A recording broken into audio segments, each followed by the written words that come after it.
This podcast is brought to you by Most Valuable Podcasts, saving your day from boredom with the best podcasting entertainment.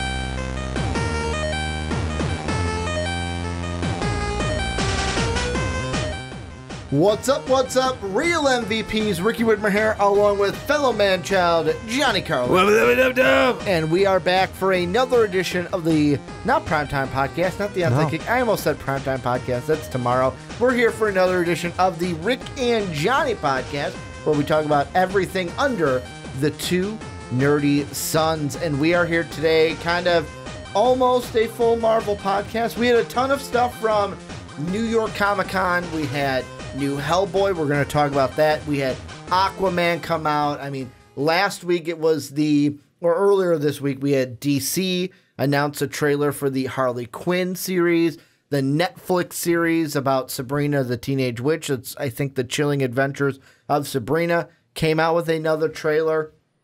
Aquaman trailer, if I did not mention that one already. A ton of stuff from New York Comic-Con. But today we're looking at something from last week in the X-Men Dark Phoenix. We're going to kind of take a look at that first trailer we get for that. Then we're going to look at Avengers 4 yet again. We might know what the plot and the title for the movie is. And then last but not least, New York Comic-Con, we did get a first look at least at Hellboy, and people there got a trailer, and we've kind of got a description of it. So we're going to give our thoughts and reactions for that. Hopefully we get to see that trailer sooner rather than later. But before we jump into everything, got to give you guys a little bit of housekeeping. First off, make sure to help support the channel at patreon.com/mostvaluablepodcast. $10 can get you on a podcast with Johnny and I, or any podcast on MVP. Also, you can support the channel by getting yourself an MVP t-shirt. That link is down below in the description, or at mostvaluablepodcasts.com, where you can catch MVP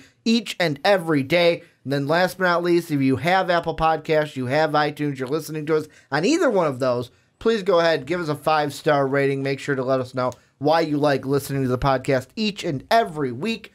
But Johnny, let's start off with the X-Men. And this was something we didn't do a podcast last week. I wanted this to be on the podcast last week. I actually shelved this, and I was like, we've got to do it for this week, because last week we had X-Men Dark Phoenix had its first trailer come out.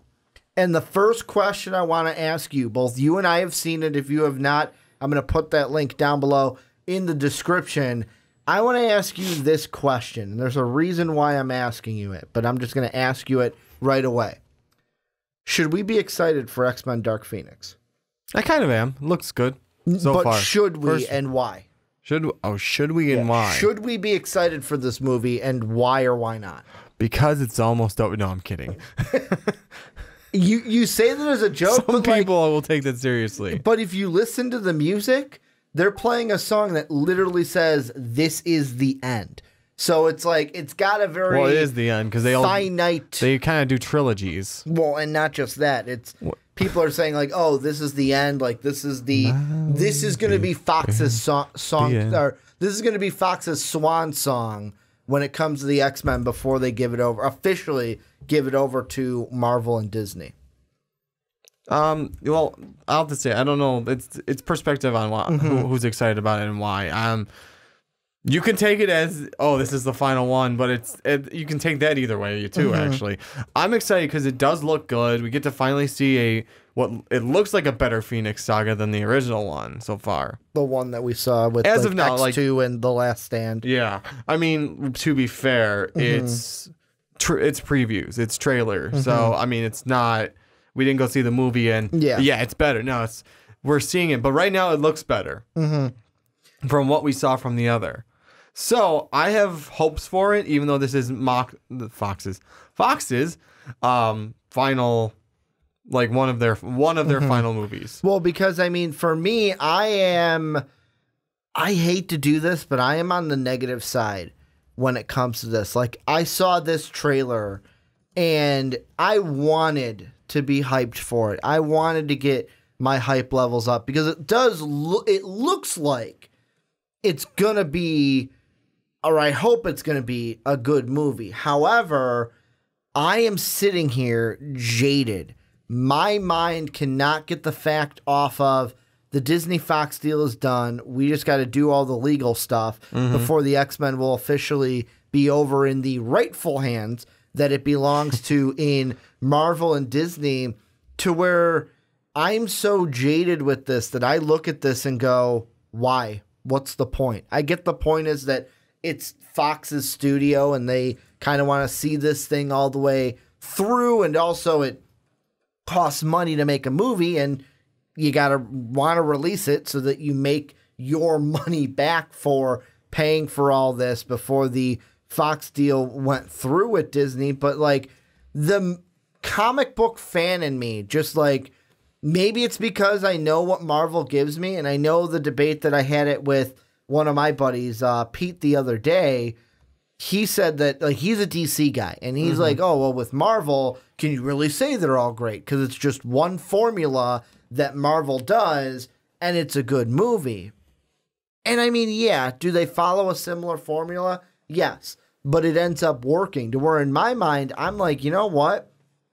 I have confidence that Marvel and Disney are going to do a better job with X-Men than what I'm going to get in this movie or what I have already seen in First Class, Days of Future Past, and Apocalypse.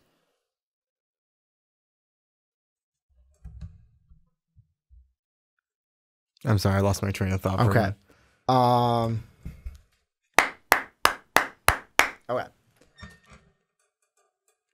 And it just makes me ask the question of, like, basically all this rambling is coming down to why, of course I'm going to go see it, but why should I be excited for this when sooner rather than later it's going to be done by people who will do it a million times better? Well, I mean, this gives a perspective on where they were going, at least. I'm not saying hey, don't like, how do I put this?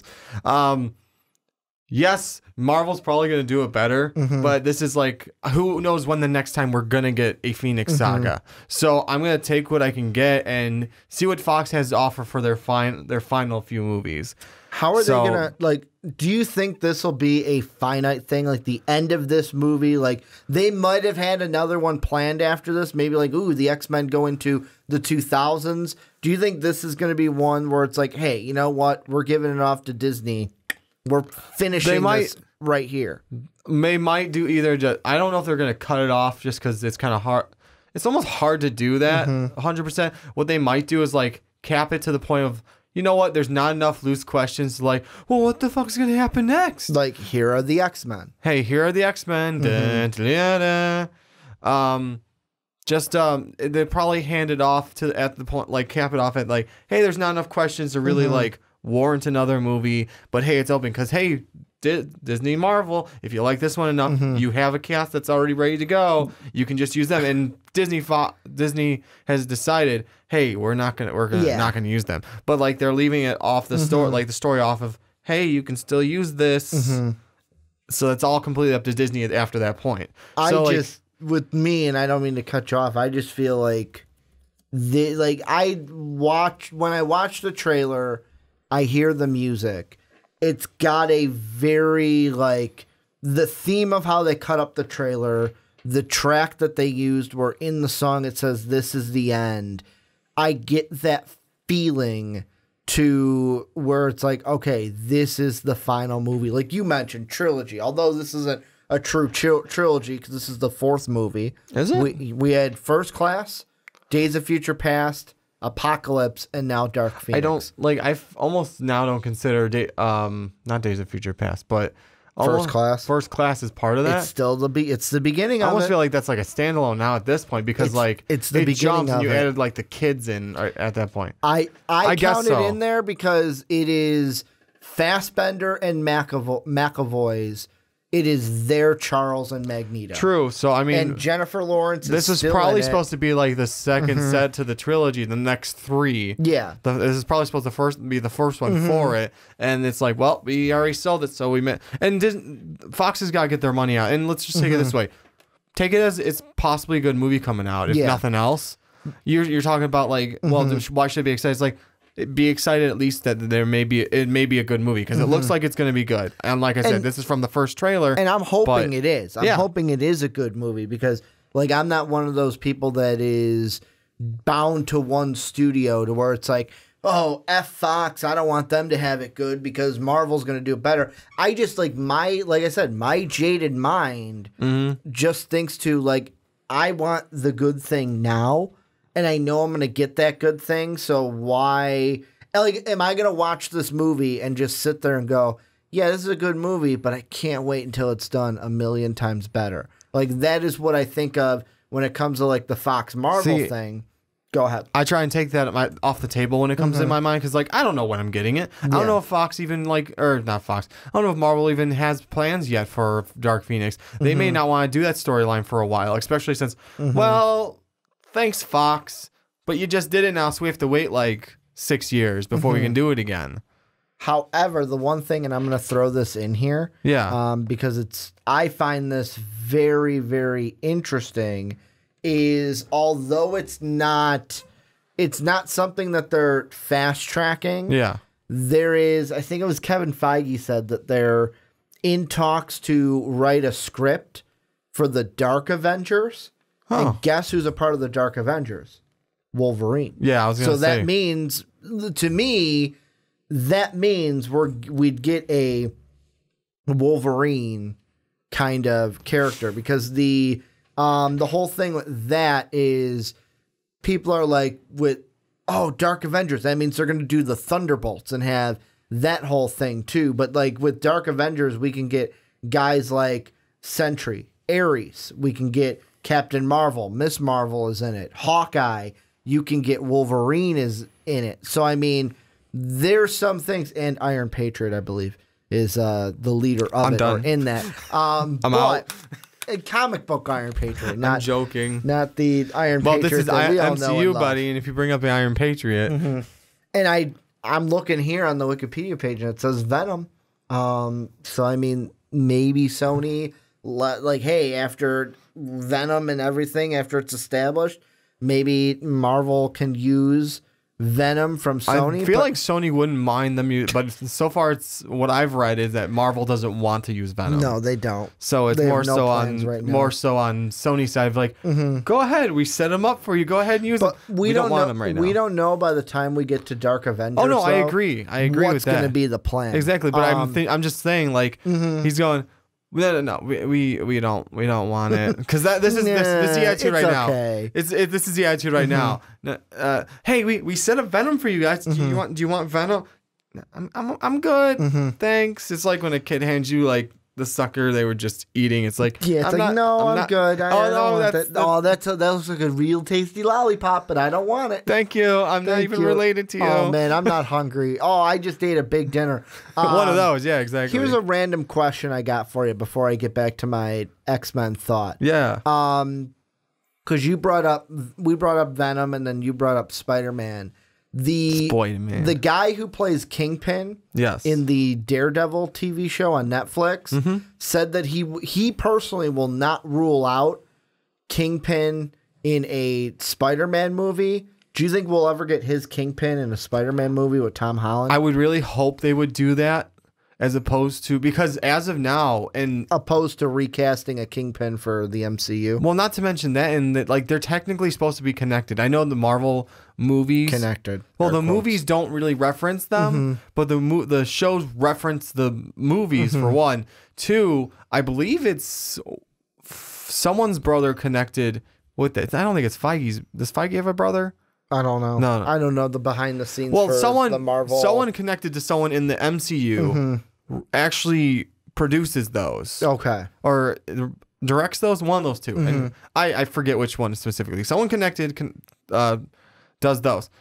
I don't see why like they would screw them over and go, no, let's get our own.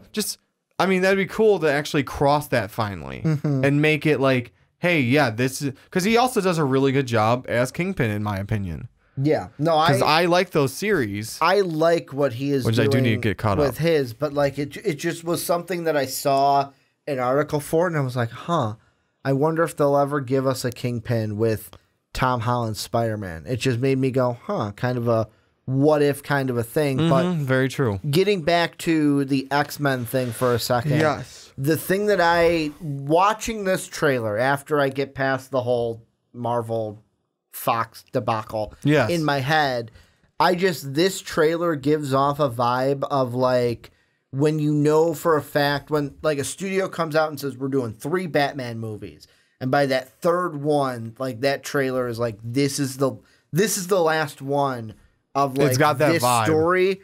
This one seems like we have told the story with these guys, and this is the end. This is going to be the final one in the coffin. A very Logan vibe. Very much so. Like maybe not like. Do you think any of the X-Men die in this one? Does Jean kill any of them? I think someone dies because there's that funeral scene, and I think that funeral scene could be anybody. I'm talking about like an X-Men. I think someone does. And if anything, maybe it's even Jean. Because isn't that sort of what happens for at least a time period? Yeah. Where she blows up. Yeah. To a degree, yeah. Jean Scott! And then Logan's there. But Logan won't be in this one. No, he will not. The one I was thinking is, does Professor X, will he be the one that dies? Because in the whole trailer, I believe he was at that funeral. So no, but I'm not like take the funeral out of it. That could be disconnected. Just because there's one funeral doesn't mean more than one piece is connected. No, okay.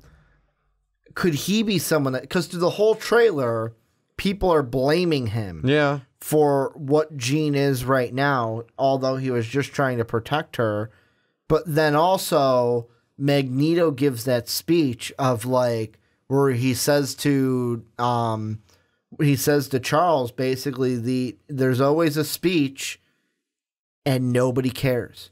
Like, and part of it is like when I heard him say that, I'm like, is he one of us? Like, is he a fan watching it? Because every single X-Men movie since First Class has had a Charles speech where it's like he's got a speech and this and that, and it's like after a while it's like they just don't hit the same way that they used to. And I feel like that's a little bit of fourth wallish stuff from Magneto, it felt like, where it's like, hey, there's always a speech. And to be honest, after 4 movies, it's kind of old, Charles. I don't even know if it's them playing at that, but you can take it that way in a sense. But I think it's more of like, yeah, there's been a speech from him towards Magneto or towards Mystique, Raven, about doing the right thing. Yeah. And it's almost like he's in this movie, and himself, they're calling him a hypocrite. And now it's like, you know what? No one forgives you for this one. Yeah. Like, yeah, everyone slips up a little bit, but you kind of screwed the pooch on this. Like, you really went too far with your powers, Charles. So, not that ripping the earth wasn't too far. Ripping the earth apart. That's not too far, but hey, No, I think it was more of he's always talking about this moral compass thing. Yeah. And all of a sudden, they all find out, what did you, like, because I think it's Raven that goes, what did you do? And he's like, I was trying to protect her. And she goes, well, there's another word for it too. I'm paraphrasing, obviously. Yeah. But, so I think it's sort of Charles, no one cares about your speech this time. No one is going to listen to you anymore. Because you really screwed the pooch on. You did something. You're a hypocrite. He's basically almost saying you're a hypocrite. No one's going to listen to you because no one's going to forgive you for this. And one of the things I want to pull up, this is from New York Comic Con. I want to see if there's anything in this article. Before I ask you the last thing, I was going to ask you is, so there's an article here I'm looking at, Dark Phoenix, New York Comic Con footage, description, how Jean Grey becomes the Phoenix. So it looks like at New York Comic Con, they kind of revealed, and I'll kind of read here from the article a little bit. So it says, in the Dark Phoenix footage, the X-Men are an established team at this point, yada yada. While Hank McCoy is doubtful the X-Jet will be able to get into space, the voices these concerns to Professor X, the team ultimately goes on the rescue mission, as led by Raven.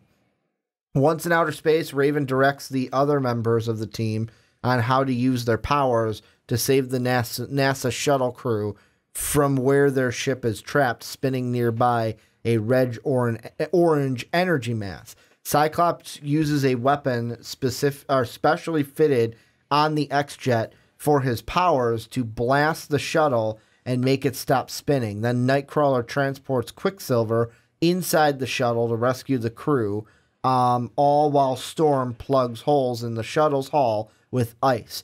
Although the X-Men are able to save the shuttle team, their captain gets left behind. Raven wants to cut their losses since the energy mass is about to emit deadly solar flares, but Professor X demands the team leave no one behind. So Nightcrawler teleports Jean to the ship, where she holds it together while he retrieves the human captain. And then it goes on from there. So it looks like she's going to get her powers while, hey, there's a NASA ship up here. The X-Men have to go save them. And this weird red-orange mass is kind of what I'm assuming they're saying, hey, this is how she gets her powers. As soon as this is how she gets infused with the Dark Phoenix. Even though, I'm going to ask you, doesn't that kind of go against what we saw before? Days of Future. No, in Apocalypse? In Apocalypse, yeah. I would think, if anything, maybe that unlocks it. Maybe. Because it's like dormant inside her. Yeah, maybe the radiation blast unlocks it. Because as there's stuff they're kind of describing in the trailer. Because that also happens in the animated series. Where exactly. It's always been in you, but this unlocked that or tapped into that potential within I think you. In the animated series, it actually was something separate in the end. Like that's my favorite Dark Phoenix. Like the way they told that over like how many episodes it was. That's always been my favorite Dark Phoenix story. So far. I mean, we only have one other one to compare it to, and that one's not great. Yeah, which the director has apologized for already. He did that at New York Comic-Con. But was there anything else you were saying with it before I interrupted you? So, yeah, what I was saying is it's probably dormant inside her, and more so this unlocks it because she has, or maybe it is the Dark Phoenix thing, and she, like, this comes into her. No, because that would still conflict with it. So my guess is it's unlocked. It emits these flares. Yeah, and it unlocks inside her because she makes the Phoenix. Yeah, in Apocalypse at the very end when she basically decimates him. So I would say that it just unlocks it. This radiation that it's supposed to give off. Last thing I want to ask you before we wrap this up is because it pertains to the X-Men. When the X-Men go over to the MCU, when they're officially Disney and Marvel's baby. There's an article here that I'm looking at that says the MCU X-Men may be better starting off on TV. Do you agree with that statement or disagree? Are we going to do you believe, hey, X-Men, just put them in films right away? Or, hey, let's start them off for Marvel TV and then gradually get them into the MCU films? I'll throw you one back at you. How often do we see the TV ones go out back into movies? You got to pick one or the other, basically. Exactly. I think you should stick with movies because I was seeing an article that ties in like, it wasn't like we want to, or I think someone, I don't remember what brought it up exactly, but it's like, hey, is there a possibility of slipping an X-Men into Avengers 4? And one person started talking about how, like, sort of, or it just into how to slip them into the MCU. It's like, well, you can do it like Banner's has to go do something and confronts Wolverine. And my thought was, well, instead of making that exactly, why don't you either say, hey, if you want to slip them into Avengers 4, which I doubt they're going to do because they're probably going to wrap up soon. They're probably in post-production. Yeah. It would more so be have it like a flashback for Banner and like then do the Wolverine versus Banner storyline. That's what I was looking for. But then it's like, well, I thought after this, I saw the article, which was like a week ago. Hey, that's in post-production. Why don't they just, if they want to do another movie, hey, we can't do a solo Hulk film, but guess what?